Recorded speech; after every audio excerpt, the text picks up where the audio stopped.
اعوذ باللہ السمیع العلیم من الشیطان الرجیم بسم اللہ الرحمن الرحیم الحمد للہ رب العالمین الصلاة والسلام علی سیدنا و نبینا ابی القاسم محمد وعلی اہل بیتہ الطیبین الطاہرین المعصومین اما بعد فقد قال رسول اللہ صلی اللہ علیہ وآلہ وسلم ایھا الناس قد اقبل الیکم شہر اللہ بالبرکۃ والرحمۃ والمغفرہ۔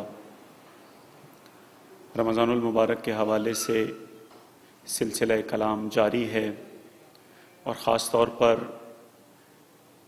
جن نکات کی طرف اشارہ کیا گیا جوامع الکلم میں سے رسول اکرم صلی اللہ علیہ وآلہ وسلم کے خطبے کا یہ ایک مختصر سا حصہ کہ اے مسلمانوں، اے لوگو، اللہ کا مہینہ تمہارے پاس آ چکا ہے، اور یہ مہینہ برکت کے ساتھ، رحمت کے ساتھ اور مغفرت کے ساتھ آیا۔ برکت کے مفہوم ہی کے بارے میں گفتگو جاری ہے، اور آج اس سلسلہ کلام کا 10واں درس آپ کی سماعتوں کی نظر کیا جا رہا ہے۔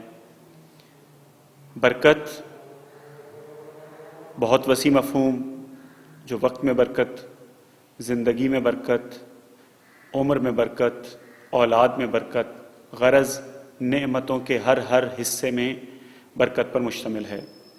تو ہمارے پاس جو سب سے قیمتی سرمایہ ہے وہ زندگی کی شکل میں، وقت کی شکل میں ہمارے پاس موجود ہے،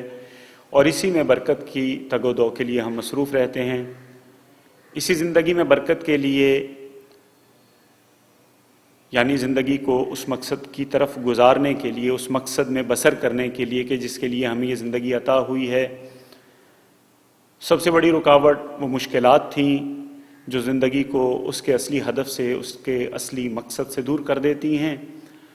تو اس حوالے سے کچھ راہ حل پیش کیے، جس میں سب سے بڑا راستہ، سب سے بڑا راہ حل مشاورت کا ہے کہ ہمیں چاہیے اپنی زندگی کی مشکلات کو دور کرنے کے لیے رمضان المبارک سے درس لیتے ہوئے مشاورت کریں۔ مشورہ ہماری زندگی کو بہتر بنا سکتا ہے، مشورہ ہماری زندگی کو ان اہداف کی طرف لے کر جا سکتا ہے۔ تو اس سلسلے میں ایک پہلو یہ بیان کیا گیا کہ کن افراد سے مشورہ کرنا چاہیے، ان کی خصوصیات، اور وہ خصوصیات ایسی تھی کہ مشورہ کرنے، جن سے مشورہ کیا جا رہا ہے ان میں بھی ہونی چاہیے، اور ہم اگر مشورہ کرنا چاہ رہے ہیں تو ہمارے اندر بھی وہ خصوصیات ہونی چاہیے۔ وہ چند خصوصیات ایسی تھی جن کا تذکرہ کیا گیا۔ اس کے علاوہ زندگی کو بامقصد اور بہتر بنانے کے لیے احادیث میں منع کیا گیا تھا کہ کچھ افراد سے مشورہ نہیں کرنا۔ تو جہاں وہ صفات ان افراد میں نہیں ہونی چاہیے کہ جن سے مشورہ کیا جا رہا ہے، تو وہی صفات ہمارے اندر بھی نہیں ہونی چاہیے۔ اگر حماقت اس فرد میں نہیں ہونی چاہیے کہ جس سے مشورہ کیا جا رہا ہے، تو حماقت اور بیوقوفی کا تعلق ہم سے بھی نہیں ہونا چاہیے۔ ہمیں بھی عقل کے دامن کو تھام لینا چاہیے۔ اگر بخل، اگر کنجوسی، اگر حرص سامنے والے فرد میں جس سے مشورہ کیا جا رہا ہے نہیں ہونی چاہیے، تو پھر ہم میں بھی نہیں ہونی چاہیے۔ یہ وہ خصوصیات تھیں جو ان چند روز میں آپ کی سماعتوں کی نظر کی گئی۔ آج گفتگو کو اس کے آخری مرحلے کی طرف بڑھاتے ہوئے ہم اس مرحلے پر پہنچے ہیں کہ مشورہ جو طلب کر رہا ہے، آیا اس کا کوئی حق ہے یا نہیں؟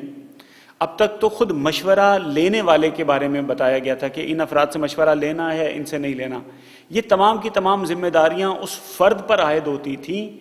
جو مشورہ لینے کے لیے جا رہا ہے، کہ ان افراد سے جاؤ اور مشورہ لو، ان سے مشورہ نہ لو۔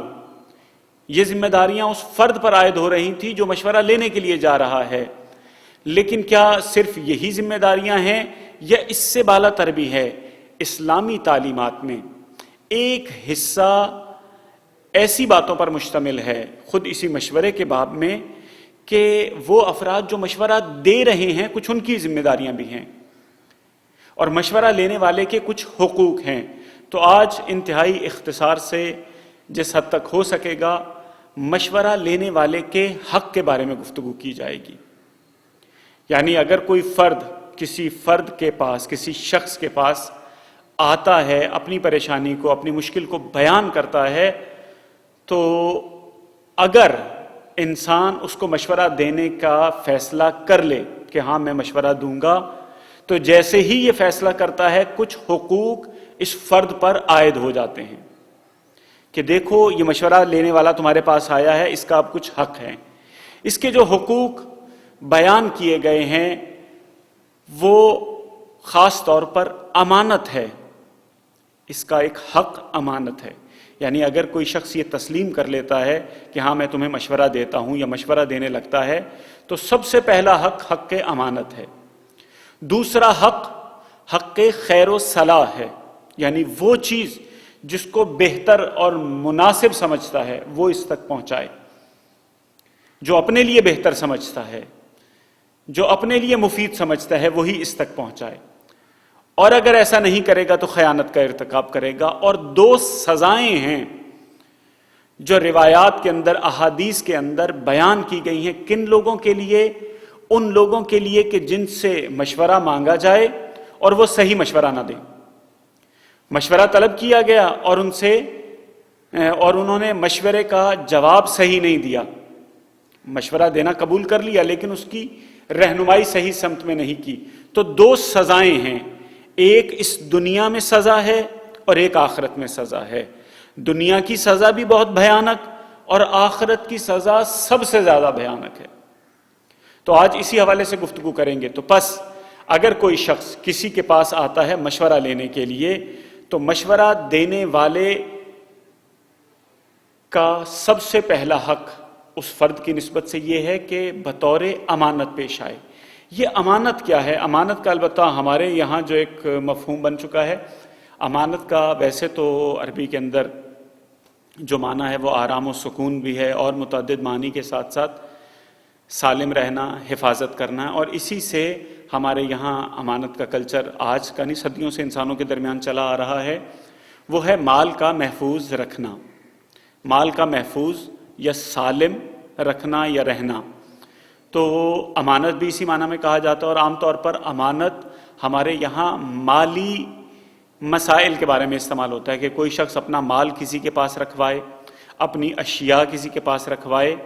لیکن اسلامی نقطہ نظر سے احادیث کا اگر مطالعہ کرتے ہیں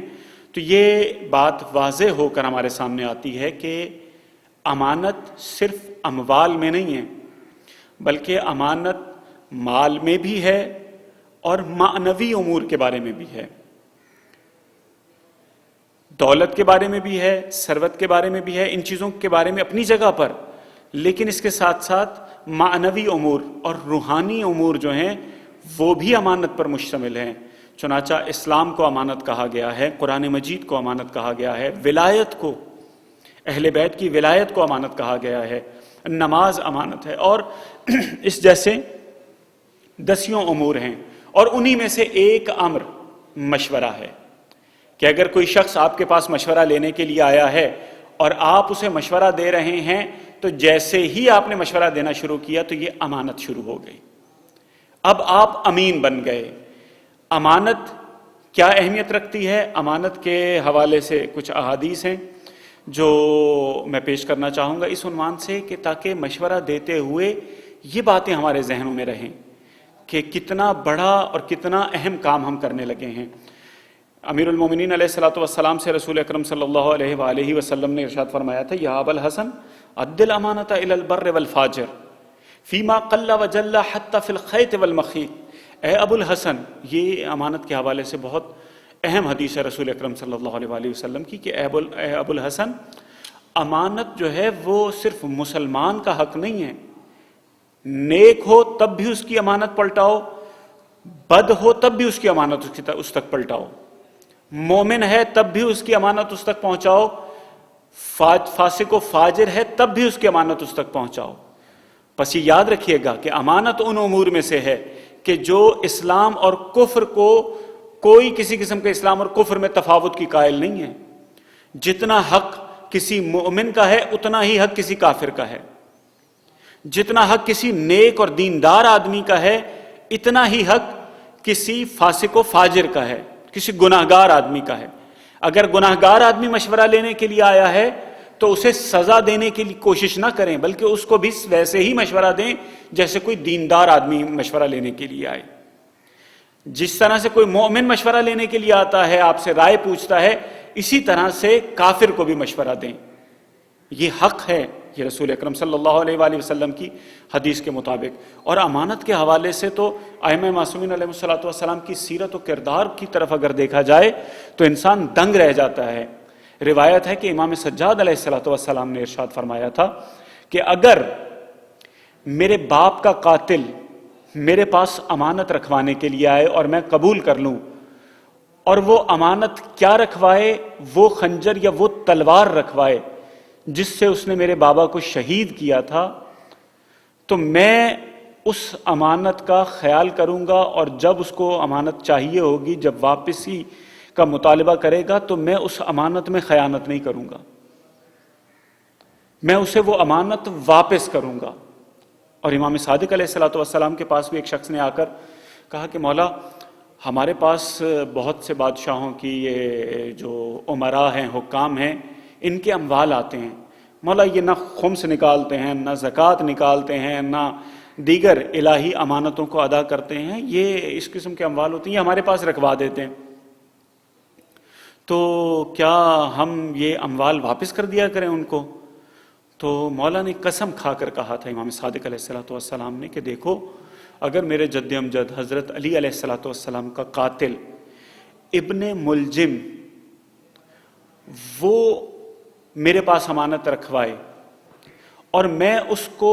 اپنے دادا کا قصاص لینے کے لیے تلاش کر رہا ہوں،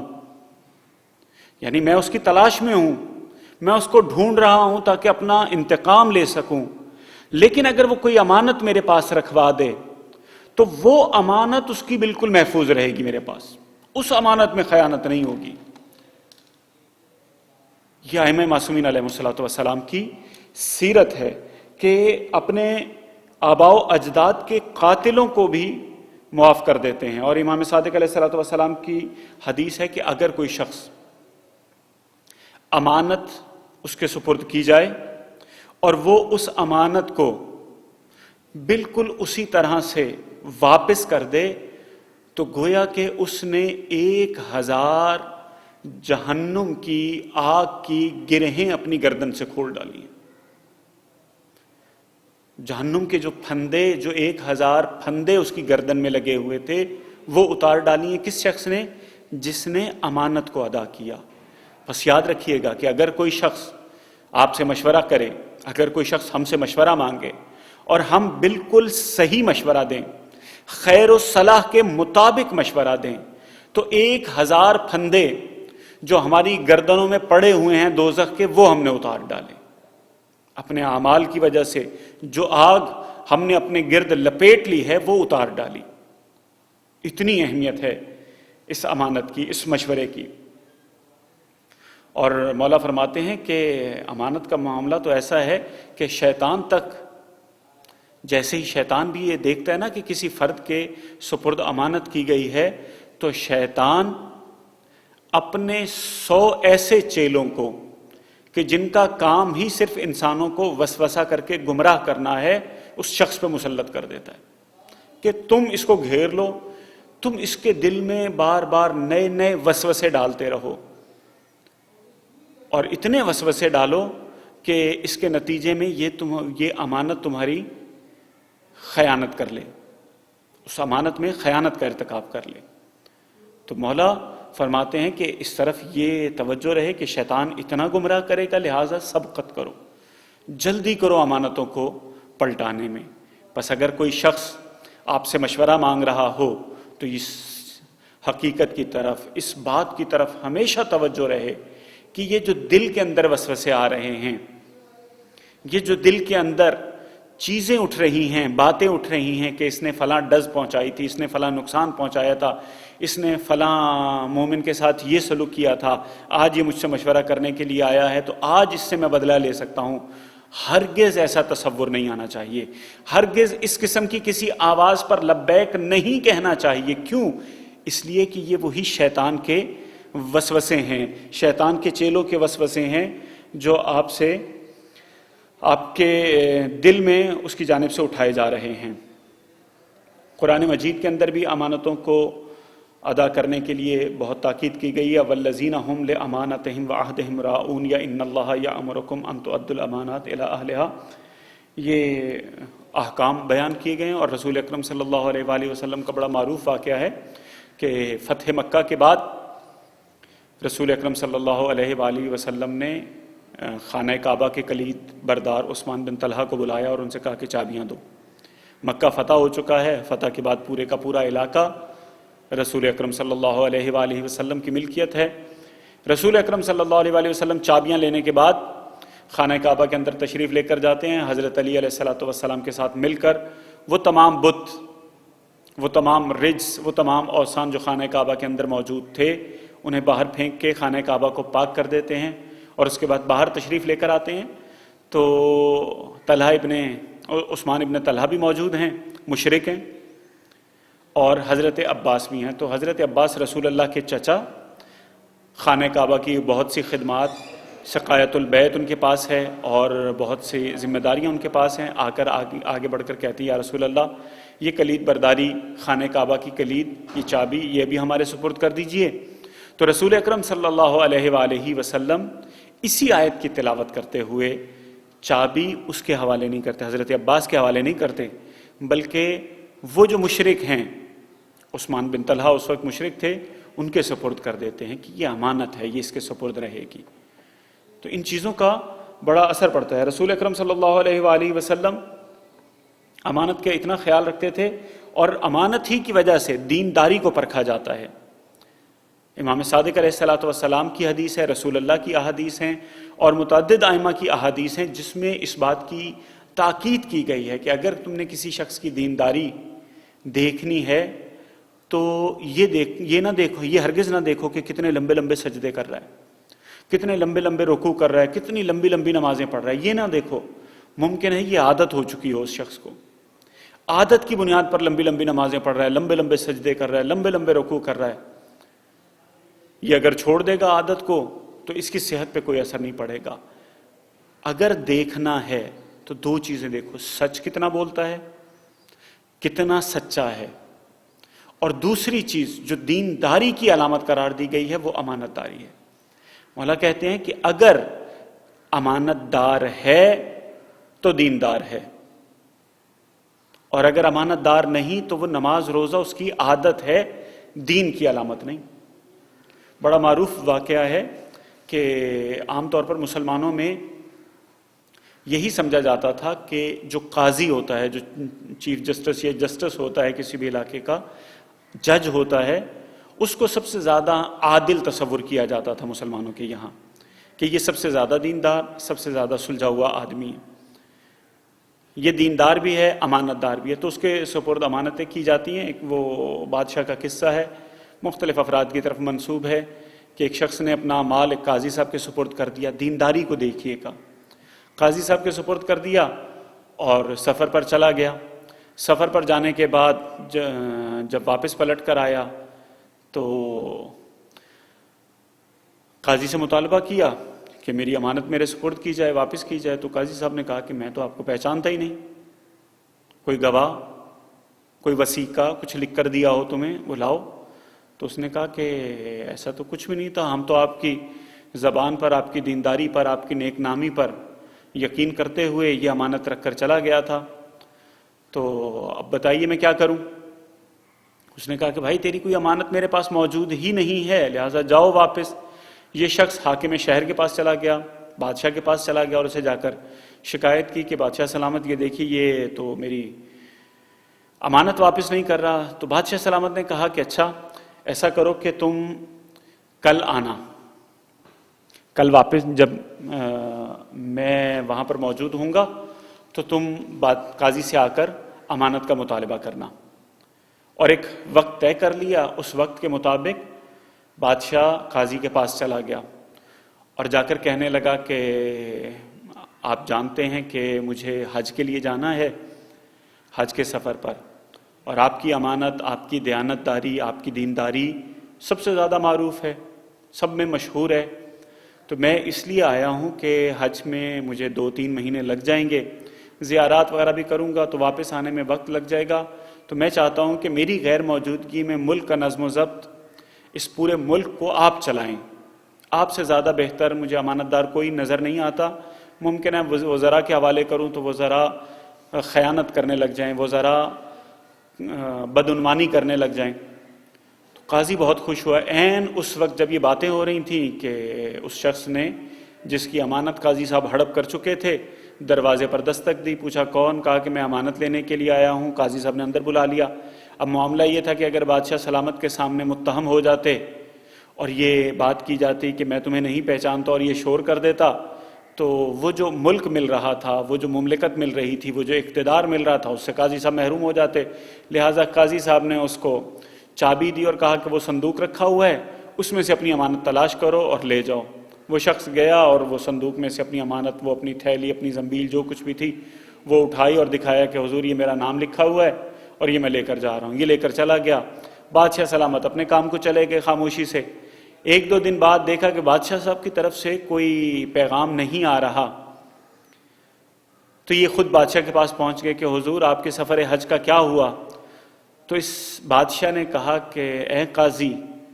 تم سے ایک فرد کی امانت لینے کے لیے مجھے پورا ملک تمہارے سپرد کرنا پڑا، کہ پورا ملک تمہارے پاس رکھواؤں گا تاکہ اس فرد کی امانت لے لوں۔ مجھے یہ بتاؤ کہ اگر میں اپنا پورا ملک تمہارے سپرد کر جاؤں تو پھر ایسی کون سی چیز رکھوانی پڑے گی تاکہ میں اپنا ملک واپس لے سکوں تم سے؟ اور اسی وقت قاضی کو اس کے منصب سے، اس کے مقام سے ہٹا دیا۔ یہ دینداری ہے۔ امانت داری در حقیقت انسان کے دین کا پتہ دیتی ہے کہ کون کتنا دیندار ہے۔ یہ ائمہ معصومین علیہم الصلوۃ والسلام کی احادیث کے اندر اس بات کی بہت زیادہ تاکید کی گئی، اور رسول اکرم صلی اللہ علیہ وسلم کی ایک حدیث ہے جس میں رسول اللہ فرماتے ہیں کہ اگر کوئی شخص اس حال میں مرے کہ اس نے امانت کو ادا نہ کیا ہو تو وہ ہمارے دین پر نہیں مرا، اور جب وہ خداوند متعال سے ملاقات کرے گا تو غضبناک عالم میں خدا سے ملاقات کرے گا۔ رسول اکرم صلی اللہ علیہ وآلہ وسلم سے بڑھ کر کوئی شخص امانت کا دعویٰ نہیں کر سکتا۔ رسول اللہ سب سے زیادہ اس کائنات کے اندر امین ہستی تھے، اور وہ تو دین لے کر آئے تھے۔ دینداری کا چونکہ معیار امانت ہے، تو جو دین لے کر آیا ہے وہ کائنات کا سب سے امین فرد ہے۔ تو رسول اکرم صلی اللہ علیہ وآلہ وسلم کی امانت اور امین کی کیفیت اور حالت یہ ہے، شاید میں پہلے بھی اس کی طرف اشارہ کر چکا ہوں کہ بعثت سے 5 سال پہلے جب حجر اسود لگانے کا معاملہ درپیش ہوا اور خانہ کعبہ کی تعمیر ہوئی، تو اس وقت قریش نے یہ کہا تھا کہ یہ شخص حاذا امین، یہ شخص امین ہے، یہ محمد ابن عبداللہ امین ہیں، ہم ان سے راضی ہیں، یہ جیسے فیصلہ کر دیں گے پتھر لگانے کے لیے ہم راضی ہو جائیں گے۔ رسول اکرم صلی اللہ علیہ وآلہ وسلم اپنی ذات میں بھی امین تھے اور امانت کا اتنا خیال کیا کرتے تھے کہ غزوہ خیبر پر بڑا معروف واقعہ ہے۔ غزوہ خیبر جب ہوا ہے اور مسلمانوں نے پورے خیبر کا محاصرہ کر لیا، محاصرہ چند دن تک جاری رہا، اور آپ جانتے ہیں کہ مسلمانوں کے پاس اتنا اناج نہیں تھا، اتنا کھانے پینے کا سامان نہیں تھا کہ محاصرے کو زیادہ دن تک جاری رکھتے، اور بعض روایات کے اندر یہ موجود ہے، تاریخی روایات کے اندر بھی، کہ خیبر کے موقع پر چونکہ اناج کم ہو گیا تھا، کھانے پینے کا سامان کم ہو گیا تھا، تو مسلمانوں کو اجازت دی گئی کہ گھوڑے بھی کھا سکتے ہو، خچر بھی کھا سکتے ہو، حتیٰ کہ گدھے تک کا گوشت بعض روایات کے مطابق کھا سکتے ہو۔ تو یہ اجازت جو دی گئی تھی وہ اس وجہ سے کہ کھانے پینے کے لیے کچھ نہیں رہا تھا، مسلمان سارا دن بھوکے رہتے تھے، ایک وقت میں بالکل معمولی سا کھانا کھانے کے لیے کوئی کچھ نہ کچھ مل جایا کرتا تھا۔ تو ایسے عالم میں ایک دن مسلمانوں نے دیکھا کہ ایک یہودی سینکڑوں کی تعداد میں بکریاں اور بھیڑیں لے کر خیبر کے قلعے کی طرف جا رہا ہے۔ تو جیسے ہی مسلمانوں کی نظر پڑی تو مسلمانوں نے وہ پورے ریوڑ پر قبضہ کرنے کے لیے ان کو گھیرے میں لے لیا۔ جب وہ گھیرے میں لے لیا، رسول اکرم صلی اللہ علیہ وآلہ وسلم تشریف لائے تو وہ جو چرواہا تھا جو ریوڑ کو لے کر جا رہا تھا یہودیوں کے قلعے کی جانب، وہ کہنے لگا کہ بھائی یہ امانت ہے لوگوں کی، یہ میری نہیں ہے، میں تو چرانے کے لیے لے کر آیا تھا، مجھے کچھ نہ کچھ رقم مل جاتی ہے، کچھ پیسے مل جاتے ہیں، یہ لوگوں کی امانت ہے میرے پاس۔ رسول اکرم صلی اللہ علیہ وآلہ وسلم نے بھوکے پیاسے صحابہ کرام کی موجودگی میں فرمایا کہ ہمارے دین میں امانت کا خیال رکھنا بہت ضروری ہے، امانت میں خیانت کرنا بہت بڑا جرم ہے، لہٰذا تم جاؤ اور یہ اپنی ساری بھیڑ بکریاں لے کر چلے جاؤ۔ رسول اللہ اپنے ساتھیوں کو، اپنے ہمراہیوں کو بھوک کے عالم میں دیکھ رہے تھے، تکلیف میں تھے، بڑی اذیت میں تھے، لیکن اس کے باوجود رسول اللہ نے وہ تمام بھیڑیں اس کو دے کر بھیج دیا کہ جاؤ اپنی یہ بھیڑ بکریاں لے جاؤ اور ان کو اس امانت کو ان کے مالکوں کے سپرد کرو۔ اس عمل کا نتیجہ یہ نکلا کہ وہ شخص گیا، بھیڑ بکریاں سب کے پاس پہنچائیں اور قلعے سے واپس آ کر اسلام قبول کر لیا، اور یہ ان افراد میں شامل تھا جو فتح خیبر کے موقع پر شہید ہوئے تھے، خیبر کو فتح کرنے میں شہید ہو گیا تھا، شہادت کا درجہ پایا۔ امانت، یہ امانت کا مقام ہے، اور رسول اکرم صلی اللہ علیہ وآلہ وسلم کے بارے میں آپ سب لوگ بہت اچھی طرح سے جانتے ہیں کہ جیسے ہی نبی کریم صلی اللہ علیہ وآلہ وسلم ہجرت کرنے لگے تو جو 2-3 کام حضرت علی کو فرمائے تھے، ان میں سب سے پہلا کام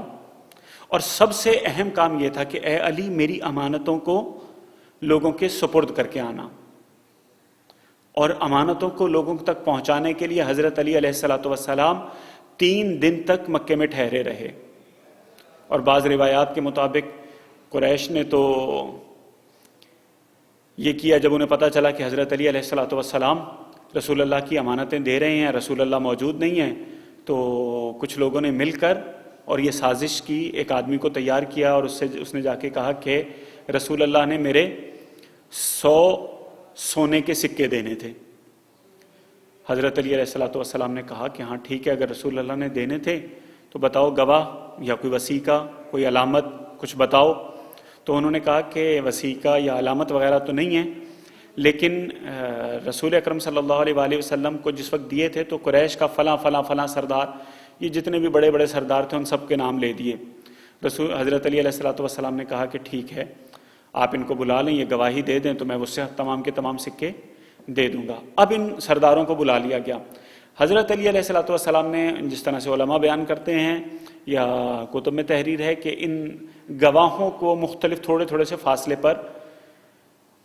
کھڑا کر دیا اور ان گواہوں سے سوال کرنے شروع کیے۔ ان سے جو پوچھا، اب گواہ تو پہلے سے طے کر کے نہیں آئے تھے کہ اس کی کیا خصوصیات ہیں، گواہوں سے پوچھا کہ یہ بتاؤ کہ کس وقت یہ امانت سپرد کی تھی۔ کسی نے کہا کہ صبح کے وقت، کسی نے کہا عصر کے وقت، کسی نے کہا مغرب کے وقت، کسی نے کوئی اور وقت بتایا۔ کسی سے پوچھا کہ اس مسجد الحرام میں کس جگہ پر رسول اللہ کے سپرد وہ امانت کی گئی تھی۔ کسی نے رکن یمانی کہا، کسی نے اس جگہ کا بتایا کہ جہاں پر قریش بیٹھا کرتے تھے، کسی نے اس جگہ کا بتایا جہاں رسول اللہ عبادت کیا کرتے تھے، کسی نے اس جگہ کا بتایا جہاں رسول اللہ اپنے مسلمان ساتھیوں کے ساتھ بیٹھا کرتے تھے۔ تو مختلف جگہیں بتانے کی وجہ سے نتیجہ کیا ہوا، حضرت علی علیہ الصلوۃ والسلام نے اس فرد کو اپنے ساتھ رکھا اور اس کو دکھاتے رہے کہ یہ دیکھو ہر مقام پر ہر آدمی، ہر گواہ غلط گواہی دے رہا ہے، یہاں تک کہ اس شخص نے یہ تسلیم کیا کہ ہاں مجھے رشوت دی گئی تھی، یہ کہنے کے لیے کہ تاکہ میں رسول اللہ سے مطالبہ کروں اور آپ نہ جا سکیں۔ اور رسول اللہ کے اس عنوان پر